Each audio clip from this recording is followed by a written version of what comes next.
Hello everyone. Welcome back to my YouTube channel. मैं हूं ममता नायक। तो आज का जो भी हमारा टॉपिक है वो है डाइजेस्टिव रिलेटेड प्रॉब्लम्स के बारे में हम आज की वीडियो में डिटेल में बात करने वाले हैं। तो हमें डाइजेस्टिव रिलेटेड कौन कौन सी प्रॉब्लम हो सकती है, ये हमारा पार्ट 1 होगा, जिसमें आपको मैं रेमेडीज और ट्रीटमेंट भी बताऊंगी जो आपको शायद डॉक्टर्स भी रिकमेंड करते होंगे। ठीक है। तो ये हमारा पार्ट 1 होने वाला है और पार्ट 2 में मैं आपको बताने वाली हूँ कि आप जो भी मेडिसिन लेते हैं उसके साथ साथ आप कौन से हेल्थ सप्लीमेंट्स ले सकते हैं, जिससे कि आपको डाइजेस्ट आपका जो भी डाइजेस्टिव सिस्टम है वो इंटरनली एकदम ठीक हो जाए। जो भी प्रॉब्लम्स आपको हो रही है, ठीक है, वो इंटरनली ठीक करने की हमें जरूरत है। ठीक है। और ये जो भी प्रॉब्लम्स आपको हो रही है, डाइजेस्टिव रिलेटेड जो भी प्रॉब्लम्स आपको हो रही है अभी, ठीक है, तो आपको वो इन फ्यूचर ना हो, तो उसके लिए हम कौन से हेल्थ सप्लीमेंट ले सकते हैं, तो उनके बारे में हम पार्ट 2 में डिस्कस करने वाले हैं। तो आप लास्ट तक बने रहिएगा इस वीडियो में और आप पार्ट 2 भी जरूर से देखिएगा ताकि आपको समझ में आए कि डाइजेस्टिव रिलेटेड प्रॉब्लम कौन सी हो सकती है जिसको हम इग्नोर करते हैं और हम उनको सीरियसली नहीं लेते, और हमें जो लॉन्ग टर्म ये प्रॉब्लम चलती रहती है और ये एक बड़ा डिजीज का कारण बन जाती है। ठीक है। और अगर आप मेरे चैनल पर पहली बार आए हैं तो चैनल को सब्सक्राइब जरूर से कीजिएगा और वीडियो को लाइक कर लीजिएगा। ठीक है। तो चलिए वीडियो को आगे बढ़ते हैं। तो चलिए स्टार्ट करते हैं। तो हम आज डिस्कस करने वाले हैं डाइजेस्टिव रिलेटेड प्रॉब्लम्स के बारे में। तो आप देख सकते हैं, तो आज हम कौन कौन से टॉपिक पे डिस्कस करने वाले हैं। तो पहला है कॉन्स्टिपेशन है, सेकंड है कोलाइटिस, थर्ड है अल्सर, फोर्थ है गेस्ट्राइटिस और फिफ्थ है एसिडिटी और एसिड रिफ्लक्स। ये फिफ्थ वाला जो भी है एसिडिटी और एसिड रिफ्लक्स है, ये बहुत ही कॉमन है आजकल सबके घर में, मतलब सबको ये एसिडिटी का प्रॉब्लम होता ही है। ठीक है। तो इसके बारे में, ये सारे जो भी हमें डाइजेस्टिव रिलेटेड प्रॉब्लम है इसके बारे में हम डिटेल में जानने वाले हैं कि इसके कॉजेस क्या है, इसके सिम्टम्स क्या है, ताकि आपको पता चले कि हाँ मुझे ये प्रॉब्लम हो रही है। ठीक है। तो फर्स्ट है कॉन्स्टिपेशन। तो कॉन्स्टिपेशन यानी कि हम इसे क्या बोल सकते हैं। तो constipation is a condition in which a person has infrequent और difficult bowel movement. It typically involves two stools that are hard, dry, and difficult to pass. Constipation can cause discomfort, bloating, and a feeling of incomplete evacuation. इसका मतलब यहाँ पे ये कहा गया है कि कॉन्स्टिपेशन एक ऐसी कंडीशन है जहां पे पर्सन को इनफ्रीक्वेंट और डिफिकल्ट होता है अगर आप वॉशरूम जाओगे। ठीक है। सुबह जिसका पेट ठीक से साफ नहीं हो पा रहा है, ठीक है, जिसको बॉवल मूवमेंट में डिफिकल्टी आ रही है। It typically involve stools that are hard, जिसका स्टूल्स हार्ड हो गया है, ड्राई हो गया है, जिसको स्टूल पास करने में डिफिकल्टी हो रही है। The constipation can cause discomfort. तो ये कॉन्स्टिपेशन एक ऐसी कंडीशन है जहां पे आपको डिस्कम्फर्ट फील हो रहा है, ब्लॉटिंग हो रहा है पेट में, मतलब पेट भरा भरा आपको फील हो रहा होगा। ठीक है। यहाँ पे फीलिंग ऑफ इनकम्प्लीट इवैक्यूएशन, यानी कि हमें ऐसे फीलिंग आती है जैसे कि हमारा पेट साफ ही नहीं होता है। ठीक है। तो इसे हम क्या बोल सकते हैं, फीलिंग ऑफ इनकम्प्लीट इवैक्यूएशन। तो इसके सिम्टम्स क्या हैं। तो ये हमें कैसे पता चलेगा कि मुझे कॉन्स्टिपेशन है। तो इनके जो सिम्टम्स हैं वो क्या है। तो fewer than 3 bowel movements per week. अगर आप वीक में 3 या 3 से कम, आप 3 से कम बार आप वॉशरूम जा रहे हो, ठीक है, सुबह आपका पेट ठीक से साफ नहीं हो रहा है, ठीक है, आप एक वीक में लेस देन 3 टाइम्स जा रहे हो वॉशरूम, तो आपको समझना चाहिए कि आपको कॉन्स्टिपेशन की प्रॉब्लम है। Straining during bowel movements. ठीक है। आपको अगर आप वॉशरूम जा रहे हो और वहां पे आपको स्ट्रगल करना पड़ रहा है, ठीक है, straining during bowel movements, hard lumpy और dry stools, a feeling of blockage और ऑब्स्ट्रक्शन इन द रेक्टम। ठीक है। आपको ब्लॉकेज जैसा फील हो रहा है, ठीक है, आपको स्टूल पास करने में दिक्कत हो रही है, ऑब्स्ट्रक्शन जैसा फील हो रहा है। ठीक है।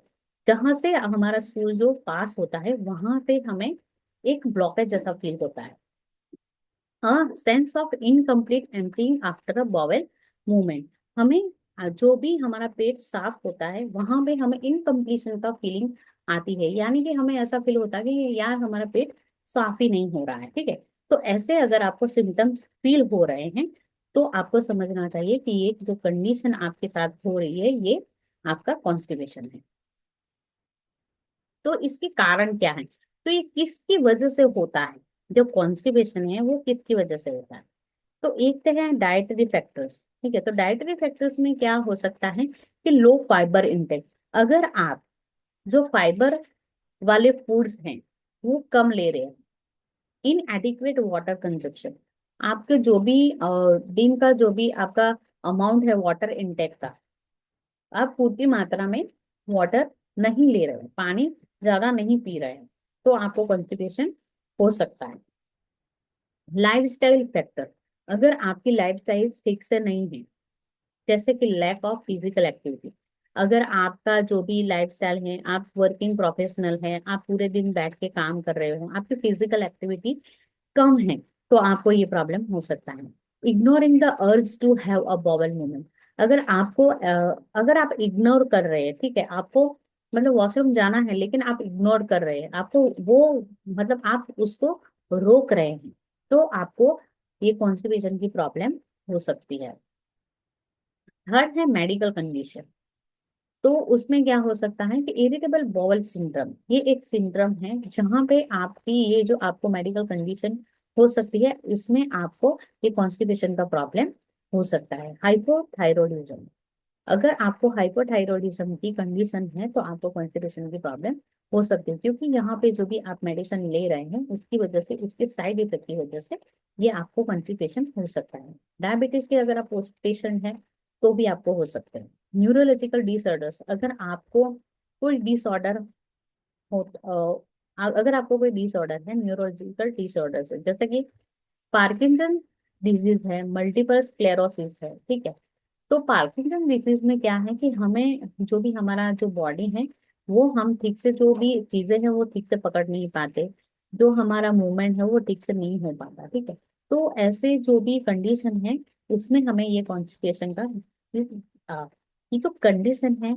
उसमें जहाँ पे भी आपकी मेडिसिन चल रही है उसकी साइड इफेक्ट की वजह से आपको ये कॉन्स्टिपेशन की प्रॉब्लम हो सकती है।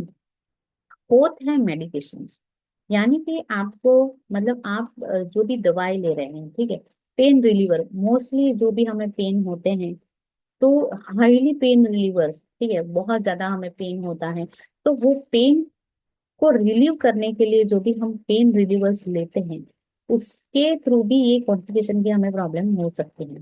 स्पेशली यहाँ पे लिखा है ऑपियोइड्स, ठीक है, तो ये ऑपियोइड्स एक टर्म्स है, तो ये एक कंटेंट है मेडिसिन का। ठीक है, तो ये इसके ये दवाई जो आप लेते हो उसके थ्रू भी आपको कॉन्स्टिपेशन हो सकता है। अगर आप एंटासिड्स कंटेनिंग कैल्शियम और एल्यूमिनियम लेते हो, एंटासिड यानी कि आपको पता ही होगा कि अगर हमें एसिडिटी की प्रॉब्लम होती है तो हम एंटासिड लेते ही हैं। अगर वो एंटासिड में अगर कैल्शियम और एल्यूमिनियम हो तो आपको कॉन्स्टिपेशन की प्रॉब्लम हो सकती है। आयरन सप्लीमेंट्स, अगर आप दवाई कोई भी ले रहे हैं उसमें आपको आयरन सप्लीमेंट्स दिए गए हैं तो उसके थ्रू भी आपको कॉन्स्टिपेशन हो सकता है।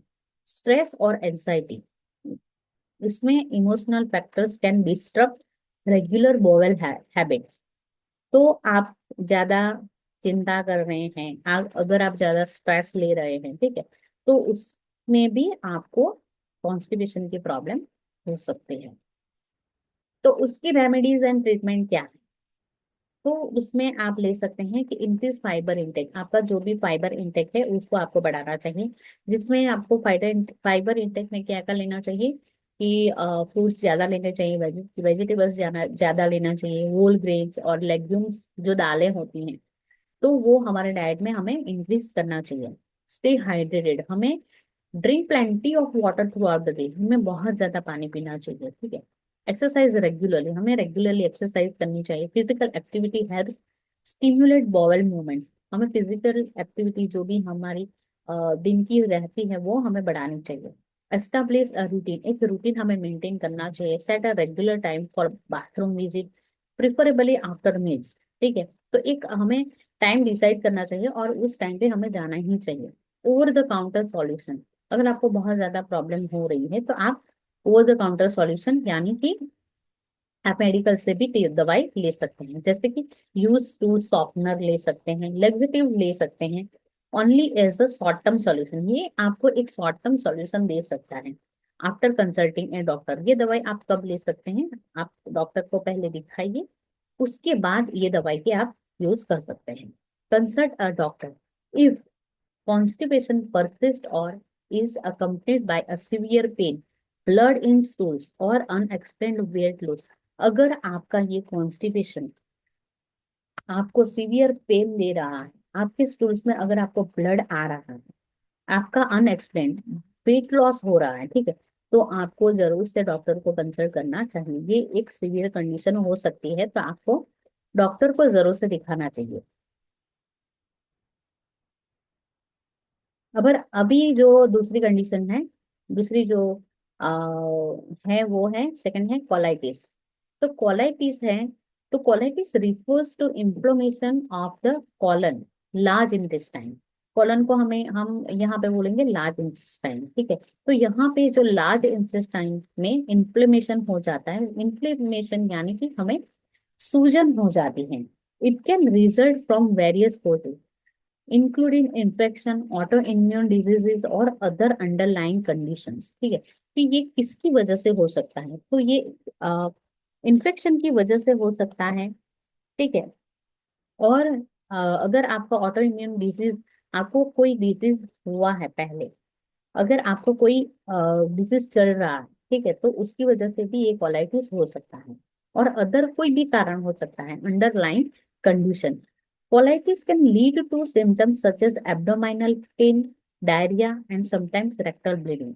अभी ये जो कोलाइटिस है, इसके सिम्टम्स क्या हो सकते हैं, तो उसके सिम्टम्स हो सकते हैं कि आपको पेट में एब्डोमिनल पेन हो सकता है, डायरिया हो सकता है, या तो समटाइम्स रेक्टल ब्लीडिंग भी हो सकती है। ठीक, the severity and duration of colitis depend on it's cause. तो ये जो सिविरिटी है, कोलाइटिस की सिविरिटी यानी कि अगर ये बढ़ता है, तो ये डिपेंड करता है कि इसका कारण, मूल कारण क्या है, तो उसे हमें जानना चाहिए कि उसका मेन रीजन क्या है। तो there are many types of colitis. तो ये कोलाइटिस भी बहुत सारे टाइप्स के होते हैं, लेकिन इन जनरल मैं आपको बता रही हूँ कि ये कोलाइटिस क्या होता है। तो यहाँ पे हम सिम्टम्स के बारे में जानेंगे कि अगर आपको ये सिम्टम्स आपकी बॉडी में दिखाई देते हैं, तो आपको समझना चाहिए कि मुझे कॉन्स्टिपेशन, सॉरी, कोलाइटिस की प्रॉब्लम हो रही है। अगर आपको एब्डोमिनल पेन है, क्रैम्पिंग हो रही है, ठीक है, डायरिया हो रहा है, मे बी ब्लडी और वाटरी। अगर आपके डायरिया में आपको ब्लड आ रहा है या तो फिर वाटरी डायरिया हो रहा है, तो आपको समझना चाहिए कि मुझे कोलाइटिस की प्रॉब्लम हो सकती है। Urgency to have a bowel movement, ठीक है, आपको बॉवल मूवमेंट यानी कि वॉशरूम जाने में आपको अर्जेंसी क्रिएट होती है कि जाना ही पड़ेगा। तो ये एक अर्जेंसी क्रिएट होती है, तो आपको बार बार ये अर्जेंसी आती है, तो आपको समझना चाहिए कि ये हमें, मुझे कोलाइटिस की प्रॉब्लम हो सकती है। फैटिक एंड वीकनेस, हमें आलस आती है, वीकनेस होती है। फीवर इन सम केसेस में हमें फीवर भी हो सकता है। डिहाइड्रेशन फ्रॉम डायरिया, अगर हमें इस कंडीशन में, अगर हमें कोलाइटिस है और इसकी वजह से अगर हमें डायरिया है, तो हमें डिहाइड्रेशन भी हो सकता है। Unintended weight loss in chronic cases, अगर आपको क्रॉनिक कोलाइटिस है तो आपका वेट लॉस भी हो सकता है, तो आपको इसे सीरियसली लेना चाहिए। अभी नेक्स्ट है कि इसका जो कॉमन कॉजेज है वो क्या है, ये किसकी वजह से हो सकता है। तो एक तो इन्फेक्शन है, तो इन्फेक्शन कौन किसकी वजह से हो सकता है, तो एक तो बैक्टीरिया है, वायरस है और पैरासाइट्स की वजह से आपको इन्फेक्शन हो सकता है। Auto auto immune reaction triggered by genetic predisposition और एनवायरमेंटल फैक्टर, यानी कि आपको अगर जेनेटिक, आपके घर में या तो किसी को पहले से ही कोलाइटिस की प्रॉब्लम हो रही थी, ठीक है, तो उसकी वजह से भी आप में भी आ सकता है। तो ये एक जीनेटिक प्री डिस्पोजिशन भी हो सकता है, या तो फिर एनवायरमेंटल फैक्टर यानी कि हमने कुछ गलत खा लिया, या तो फिर हमारा जो भी लाइफस्टाइल है वो गलत है, तो इसकी वजह से या तो फिर हमारा एनवायरमेंटल फैक्टर्स यानी कि हमारी जगह चेंज होने की वजह से, तो उसकी वजह से भी हमारा ये सिस्टम बिगड़ सकता है। रिड्यूस ब्लड फ्लो, हमारा जो भी ब्लड फ्लो है, हमारी बॉडी में जो भी ब्लड फ्लो है वो घट जाता है, रिड्यूस हो जाता है। तो इसकी वजह से भी हमें कोलाइटिस हो सकता है। तो ये जो कंडीशन है उसको हम बोल सकते हैं ischaemia, caused by cardiovascular problems. Medication, तो इसमें जो भी हमें मेडिकेशन ले रहे हैं, जैसे कि हमें कोई डिजीज है और उसमें मेडिकेशन दी गई है, जैसे कि एनसेड्स है, तो इसको बोल सकते हैं हमें non steroidal anti inflammatory disease की। ये जो भी दवाई है, ये अगर ये अगर हमारी जो दवाई हम ले रहे हैं, अगर हम एंटीबायोटिक्स ले रहे हैं या तो फिर हमारी कीमोथेरेपी चल रही है, तो ये सारे अगर हम मेडिकेशन ले रहे हैं तो हमें ये कोलाइटिस की प्रॉब्लम हो सकती है। डाइट एंड लाइफस्टाइल, हमारा डाइट और लाइफस्टाइल अगर ठीक से नहीं है, हम स्मोकिंग कर रहे हैं, पुअर डाइट है, डाइट ठीक ठीक से नहीं ले रहे हैं, और हमारा जो स्ट्रेस लेवल है वो हाई है, तो हमें ये कोलाइटिस की प्रॉब्लम हो सकती है। अभी इसमें रेमेडीज और ट्रीटमेंट क्या कर सकते हैं, तो जनरल सपोर्टिव केयर, तो इसमें हम क्या कर सकते हैं कि हम हाइड्रेटेड रह सकते हैं, ईट अ बैलेंस्ड डाइट, हमें एक बैलेंस डाइट लेना चाहिए, और avoid triggered foods, triggered foods यानी कि हमें स्पाइसी और फैटी फूड्स अवॉइड करने चाहिए। अभी थर्ड जो कंडीशन है वो है अल्सर। तो अल्सर हम किसे बोलेंगे कि an ulcer is a sore और lesion that develops on a lining of an organ और tissue, often due to damage और इन्फ्लेमेशन। ये अल्सर यानी कि हमारी जो भी कोई एक पर्टिकुलर ऑर्गन और टिश्यू में हमें क्या हो जाता है, एक इन्फ्लेमेशन हो जाता है या तो फिर डैमेज हो जाता है, ठीक है। तो इसको हम क्या बोल सकते हैं, अल्सर बोल सकते हैं। तो अल्सर किसकी वजह से होता है, कहाँ पे होता है, ulcer can occur in various parts of the body, किसी भी बॉडी के पार्ट्स में हो सकता है, but there are most commonly in found in the digestive system और ऑन द स्किन। तो मोस्टली फाउंड, ये कहाँ पे मोस्टली देखा जाता है, एक तो डाइजेस्टिव सिस्टम में और हमारे स्किन पे देखा जाता है, ठीक है। तो ये जो अल्सर है उसके भी बहुत सारे टाइप्स हैं, लेकिन हम जो बात करने वाले हैं ये डाइजेस्टिव रिलेटेड जो भी अल्सर है उसके बारे में हम यहाँ पे बात करेंगे। तो उसको बोला जाता है पेप्टिक अल्सर, जो हमें हमारे जो स्टमक में होता है उसको क्या बोला जाता है, पेप्टिक अल्सर। तो ये मेनली कहाँ पे देखा जाता है, स्टमक एंड ड्यूडेनम में, ठीक है। तो इसका जो लोकेशन होता है वो स्टमक, तो उसमें अगर आपको स्टमक में होता है आपके पेट के अंदर, तो उसको क्या बोला जाता है, गैस्ट्रिक अल्सर।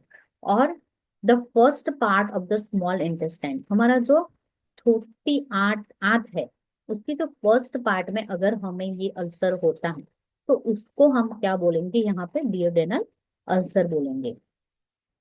तो इसके कॉमन सिम्टम्स क्या है, तो अगर हमें बर्निंग और नोविंग पेन इन द एब्डोमेन, अगर हमें बर्निंग सेंसेशन आ रही है, अगर हमें कंटिन्यूअसली पेन हो रहा है एब्डोमेनल में, ठीक है, तो हमें समझना चाहिए कि हमें अल्सर की प्रॉब्लम है।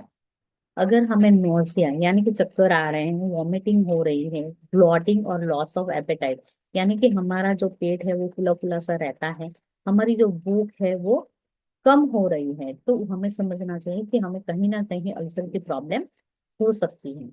इसके कॉजेज क्या है, ये किसकी वजह से हो सकते हैं, तो इन्फेक्शन विथ हेलिकोबैक्टर पाइलोरी, इसको बोल सकते हैं एच पाइलोरी बैक्टीरिया के इन्फेक्शन की वजह से ये हो सकता है। Long term use of non steroidal anti inflammatory drugs like ibuprofen और एस्पिरिन, अगर आप आइबुप्रोफेन और एस्पिरिन जैसे मेडिसिन की लॉन्ग टर्म के लिए यूज कर रहे हैं, तो आपको ये कंडीशन हो सकती है। किसकी कंडीशन हो सकती है, अल्सर की, ठीक है। और एक्सेस स्टमक एसिड प्रोडक्शन, अगर हमारी जो भी स्टमक में एक्सेस एसिड प्रोडक्शन हो रहा है, often triggered by stress, spicy food और स्मोकिंग, अगर हम लगातार स्पाइसी फूड खा रहे हैं, स्मोकिंग कर रहे हैं, तो हमें अल्सर की प्रॉब्लम हो सकती है। इसकी रेमेडीज एंड ट्रीटमेंट क्या है? तो अगर हमें पेप्टिक अल्सर है तो हम एंटीबायोटिक ले सकते हैं। अगर हमें एच पाइलोरी का इन्फेक्शन है तो प्रोटॉन पंप इनहिबिटर्स या तो फिर H2 blockers to reduce stomach acid हम ले सकते हैं। और अगर हम जो भी दवाई ले रहे हैं, ठीक है, avoid NSAIDs and other irritants, हमें जो भी जिसकी वजह से हमें अल्सर की प्रॉब्लम हो सकती है वो दवाई हमें नहीं लेनी चाहिए। वो तो जो कंडीशन है वो है gastritis. Gastritis is the inflammation, irritation और erosion of the lining of the stomach. तो गेस्ट्राइटिस एक ऐसी कंडीशन है जहां पे हमारे पेट की जो लाइनिंग है वहां पे हमें एक सूजन आ जाती है, हमें इरिटेशन होता है। तो ये किसकी वजह से होता है? तो it can occur suddenly, acute gastritis जो सडनली हमें होता है, यानी कि हमें पेट में दर्द होना, अचानक से हमें पेट में दर्द हो जाता है, तो उसे हम बोल सकते हैं एक्यूट गेस्ट्राइटिस। और develop gradual over time chronic gastritis, यानी कि ये धीरे धीरे डेवलप होता है और धीरे धीरे हमें स्लोली थोड़ा थोड़ा पेट में दुखना वो ठीक हो जाना, थोड़ा थोड़ा दुखना, और फिर से वो वापस से ठीक हो जाता है अपने आप। तो वो ये ग्रेजुअली ओवर टाइम ये बढ़ता है, डेवलप होता है। तो इसे हम क्या बोल सकते हैं? Chronic gastritis. The condition can range from mild irritation to severe inflammation that may lead to ulcers और अदर कॉम्प्लिकेशन। अगर ऐसी कंडीशन हो सकती है इसमें कि हमें माइल्ड इरिटेशन, थोड़ी थोड़ा इरिटेशन हो रहा है और इसको हम अवॉइड कर रहे हैं, और ये किसमें ये किसकी कंडीशन ले लेता है? सीवियर इन्फ्लेमेशन, यानी कि ये एक बड़ा रूप ले लेगा, हमें सूजन आ जाती है, सीवियर इन्फ्लेमेशन हो जाता है, और that may lead to ulcer. और ये अल्सर में अल्सर हो जाता है इसकी वजह से, और इट में क्रिएट अदर कॉम्प्लिकेशंस। तो इसके जो कॉमन सिम्टम्स हैं वो क्या हैं? तो अगर हमारे स्टमक में बर्निंग और moving pain in the upper abdomen, ठीक है, तो अगर हमें बर्निंग सेंसेशन हो रहा है या तो फिर हमें कंटिन्यूस पेन हो रहा है अपर एब्डोमेन में, तो हमें हमें समझना चाहिए कि हमें गेस्ट्राइटिस की प्रॉब्लम हो सकती है। तो इट में version on an empty stomach, अगर आपका खाली पेट है तो ये जो दर्द है ये आपका बहुत गंदा वाला होगा, ठीक है। नोजिया और वॉमिटिंग, आपको चक्कर आने लगेंगे, वॉमिटिंग होगी, ब्लॉटिंग और feeling of fullness after eating, आपको ब्लॉटिंग की प्रॉब्लम होगी, और आपने खाना खाया और तुरंत ही आपको मतलब फीलिंग ऑफ फुलनेस की फीलिंग होगी। लॉस ऑफ एपेटाइट, आपकी भूख ही मिट जाएगी। इनडाइजेशन, आपका जो डाइजेशन होगा वो आपका जो फूड है वो डाइजेस्ट ही नहीं होगा। ब्लैक टैरी स्टूल्स और वॉमिटिंग ब्लड, आपको जो भी वॉमिटिंग होगी उसमें ब्लड आने लगेगा।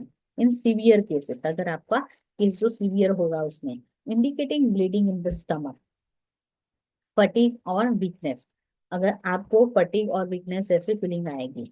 और इट में आ, ये किसका मतलब ये इसकी वजह से आपको एनीमिया हो सकता है ड्यू टू क्रोनिक ब्लीडिंग। अगर आपको क्रोनिक ब्लीडिंग होती है तो आपको एनीमिया भी हो सकता है। तो ये किसकी वजह से होगा? तो इसकी कॉमन कॉजेज की कौन कौन से हैं? तो फर्स्ट है infection. The most common cause is Helicobacter pylori, H pylori, ठीक है। तो ये जो एच पाइलोरी बैक्टीरिया है, इसकी वजह से, इसके इन्फेक्शन की वजह से ये हो सकता है। Medication, long term use of non steroidal anti inflammatory drugs like ibuprofen और aspirin can damage the stomach lining. अगर आप लंबे टाइम से आइबुप्रोफेन एस्पिरिन ले रहे हैं तो ये आपके स्टमक लाइनिंग को अफेक्ट कर रहे हैं और आपको गैस्ट्राइटिस होने की संभावना को बढ़ा देता है। एक्सेसिव अल्कोहल कंजप्शन, अगर आप बहुत ज्यादा एक्सेसिव अल्कोहल कंजप्शन कर रहे हैं तो इट में लीड टू गैस्ट्राइटिस। अल्कोहल क्या करेगा? It irritates and erodes the stomach line, ये हमारी जो स्टमक की लाइनिंग है इसको इरिटेट करता है। इंक्रीजिंग ससेप्टिबिलिटी टू इन्फ्लेमेशन, और हमारे जो भी स्टमक की लाइनिंग को, जो भी सूजन को वो बढ़ा, धीरे धीरे वो बढ़ाता है इन्फ्लेमेशन को।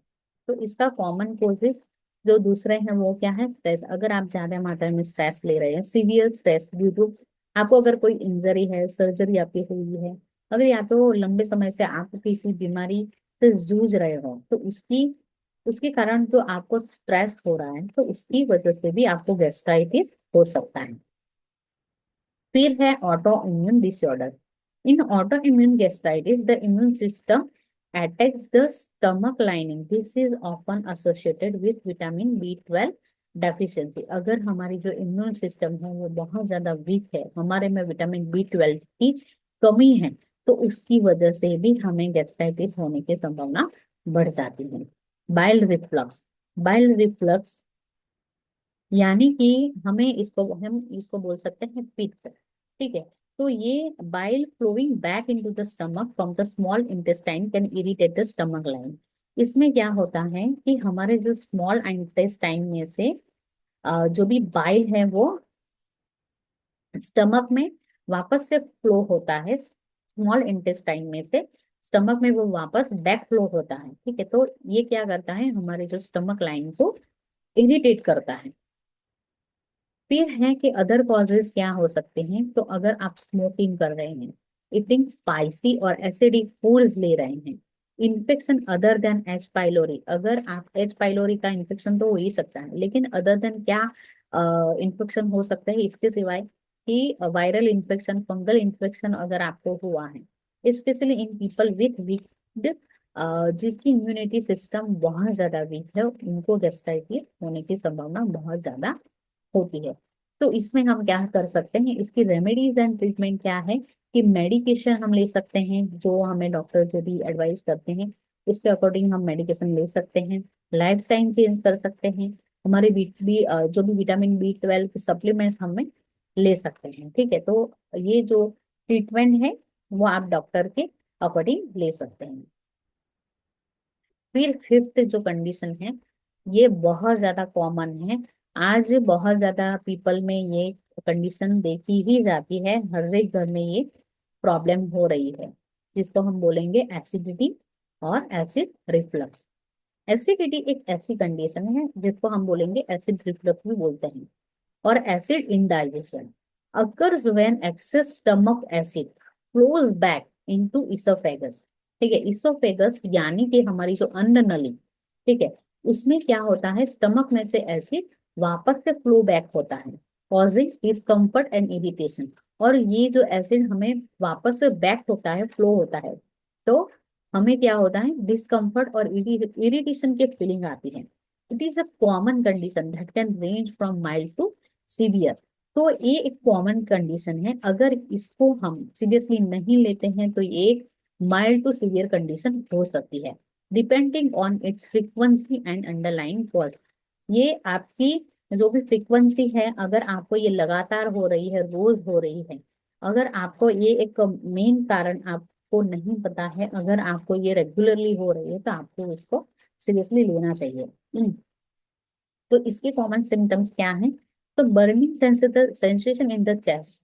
जो हमारी चेस्ट में अगर हमें बर्निंग सेंसेशन हो रही है, ऑफन आफ्टर ईटिंग, हमने खाना खाया और उसके बाद हमें बर्निंग सेंसेशन होने लगी, इसका मतलब हमें समझ जाना चाहिए कि हमें एसिडिटी की प्रॉब्लम होती ही है, हो रही है। सोर और bitter taste in the mouth, इसको क्या हम बोलेंगे, एसिड रिगर्गी रिगर्जिटेशन। ठीक है। तो इसको अगर हमारे मुंह में खट्टा या फिर कड़वा टेस्ट आता है, तो समझ जाना चाहिए कि हमें कहीं ना कहीं एसिडिटी की प्रॉब्लम है। डिफिकल्टी स्वेलोइंग और a feeling of food stuck in the throat, अगर हमें खाना निगलने में या तो फिर कहीं ना कहीं फूड हमें गले में अटक रहा है, तो हमें समझ जाना चाहिए कि हमें कहीं ना कहीं एसिडिटी की प्रॉब्लम है।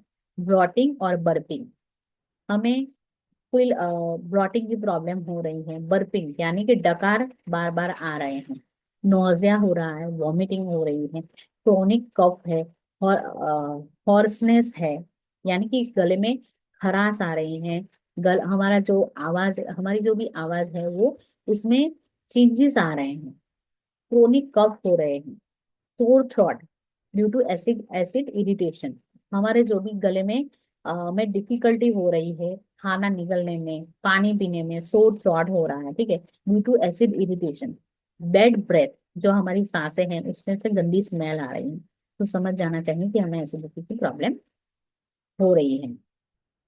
इसके क्या कॉजेज हो सकते हैं? तो फर्स्ट है वीक लोअर एसिफिकल स्फिंक्टर।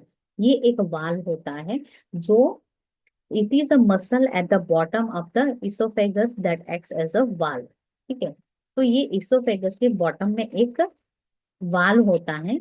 तो ये क्या करता है, इफ इट बिकम्स वीक, अगर ये जो वाल्व है ये वीक हो जाता है या तो फिर रिलैक्स यानी कि ढीला हो जाता है, इन अप्रोप्रिएटली, ठीक है, stomach acid can aspect escape into the oesophagus. अगर ये जो वाल्व है ये अगर वीक हो जाता है तो ये क्या करेगा, इसकी वजह से ये ठीक से अगर नहीं काम करता है तो ये एसिड हमारे स्टमक में से हमारे इसोफेगस में फ्लो बैक होगा और हमें एसिडिटी की प्रॉब्लम महसूस होगी। सेकंड है डाइटरी ट्रिगर्स। अगर हम कंटिन्यूअसली, हमें पता है कि हमें एसिडिटी की प्रॉब्लम हो रही है, फिर भी हम स्पाइसी, फैटी, फ्राइड फूड्स खा रहे हैं, सिट्रस फ्रूट्स खा रहे हैं, यानी कि खट्टे फ्रूट्स, नींबू, जो भी ऑरेंजेस है जैसे खट्टे फ्रूट्स खा रहे हैं, टोमेटोज खा रहे हैं, चॉकलेट्स खा रहे हैं, ठीक है, कैफिनेटेड और कार्बोनेटेड बेवरेजेस पी रहे हैं, ठीक है, अल्कोहल्स ले रहे हैं, हमें पता है कि एसिडिटी की प्रॉब्लम है, फिर भी ये सब ले रहे हैं, तो हमें कहीं ना कहीं सीवियर एसिडिटी की प्रॉब्लम हो सकती है। थर्ड है लाइफ स्टाइल फैक्टर्स। अगर हम ओवर ईट कर रहे हैं, हमें पता है कि हमारे पेट की साइज क्या है, अगर हमें अगर पता है कि हमें इतना ही खाना है, अगर हमें पता चल गया कि हाँ हमारा पेट फुल हो गया है, फिर भी हम ओवर ईट करे ही जा रहे हैं, करे ही जा रहे हैं, ठीक है, तो इसको बोलेंगे हम ओवर ईटिंग। और लाइंग डाउन आफ्टर ईटिंग, खाना खाने के बाद सो जाना, स्मोकिंग, स्ट्रेस और लैक ऑफ स्लीप। अगर आप बहुत ज्यादा स्ट्रेस ले रहे हो, ठीक से नींद पूरी नहीं होती आपकी, तो उसकी वजह से भी आपको एसिडिटी प्रॉब्लम हो सकती है। मेडिकल कंडीशन तो आपको hiatal hernia, when part of the stomach moves about the diaphragm making reflux more likely. अगर आपको ये कंडीशन है तो आपको एसिडिटी की प्रॉब्लम बहुत ज्यादा हो सकती है। ओबिसिटी, ये एक मेजर प्रॉब्लम है आज की जनरेशन की। Obesity increases pressure on the stomach. Obesity की वजह से क्या है कि हमारे समय पे हमारा स्टमक है उस पर बहुत ज्यादा प्रेशर पड़ता है। प्रेगनेंसी, हार्मोनल प्रेगनेंसी में हमारा जो भी हार्मोनल चेंजेस आता है, abdominal pressure can lead to acid reflux. ठीक है, प्रेगनेंसी की वजह से हमारा जो भी बच्चे जो भी हमारा प्रेगनेंसी में जो भी हमारा बच्चा कैरी होता है पेट में, तो उसकी वजह से एब्डोमिनल पे प्रेशर बढ़ता है, तो उसकी वजह से एसिड रिफ्लक्स यानी कि एसिड बैक फ्लो करता है कहाँ पे, इसोफेगस में। मेडिकेशन, अगर आप ये सारे मेडिकेशन ले रहे हैं, एनसेड्स है, एस्पिरिन है, सर्टेन ब्लड प्रेशर मेडिकेशन ले रहे हैं, मसल रिलैक्सेंट ले रहे हैं, तो इसकी वजह से भी आपको एसिडिटी की प्रॉब्लम हो सकती है। तो आप इसके लिए क्या कर सकते हैं? तो एक तो है लाइफस्टाइल चेंज कर सकते हैं, ईट स्मॉलर मोर फ्रिक्वेंट मील्स। आप थोड़ा थोड़ा खाइए और थोड़े थोड़े पार्ट में डिवाइड करिए अपने मील्स को। अवॉइड ट्रिगर फूड्स और ड्रिंक्स, यानी कि आपको स्पाइसी फूड्स खाना नहीं है। Wait at least 2 to 3 hours after eating before lying down. सोने सोने के टाइम से अगर आप खाना खाने अगर आपने अभी खाना खाया तो उसके 2-3 घंटे के बाद आप सो सकते हैं, ठीक है, यानी कि आपको खाना खाना और सोने के बीच 2-3 घंटे का गैप रखना है। मेंटेन और हेल्दी वेट, आपको आपका वेट भी मेंटेन करना है। Elevate the head of your bed, ठीक है, आपका जो भी हेड है उसको थोड़ा ऊपर रख के आप सो सकते हैं, तो आपको एसिडिटी की प्रॉब्लम नहीं होगी। सेकेंड है home remedies. Use sugar-free gum to increase saliva, which neutralizes acid. Drink herbal teas like chamomile or ginger. Avoid tight clothing around the abdomen. आपको टाइट क्लोथ नहीं पहनने हैं अराउंड द एब्डोमेन। मेडिकेशन आप ले सकते हैं, surgery करवा सकते हैं, तो बस आज के लिए इतना ही है। अगर आपको ये सारी कंडीशन है तो आपको सीरियसली लेना चाहिए। ये सारी जो कंडीशन है वो डाइजेस्टिव रिलेटेड प्रॉब्लम्स हैं। और ये है हमारा पार्ट 1। और पार्ट 2 में मैं आपको बताने वाली हूँ कि अगर आप की जो भी मेडिकेशन चल रही है, ठीक है, और आप उसके साथ कौन से हेल्थ सप्लीमेंट ले सकते हैं उस जिससे कि आपको इंटरनली आपका जो भी डिजेस्टिव डाइजेस्टिव सिस्टम है वो परमानेंटली आपका हील हो सके। ठीक है, अंदर से आपको पेट, क्योंकि हमें पता है कि हमारा जो भी प्रॉब्लम है वो हमारा पेट से ही होता है, तो हमें पहले इंटरनली हमें जो भी प्रॉब्लम है वो सॉल्व करने की जरूरत है। तो अगर आप जानना चाहते हैं तो stay tune to part 2। Part 2 को आपको जरूर देखना चाहिए। और वीडियो में लास्ट तक बने रहने के लिए थैंक यू सो मच। और ये मेरा कॉन्टेक्ट नंबर है, अगर आपको कोई भी इंफॉर्मेशन चाहिए तो आप मुझे ये कॉन्टेक्ट नंबर पे आप मुझे कांटेक्ट कर सकते हैं। और ये मेरा इंस्टा का हैंडल है, आप मुझे फॉलो भी कर सकते हैं। तो थैंक यू सो मच।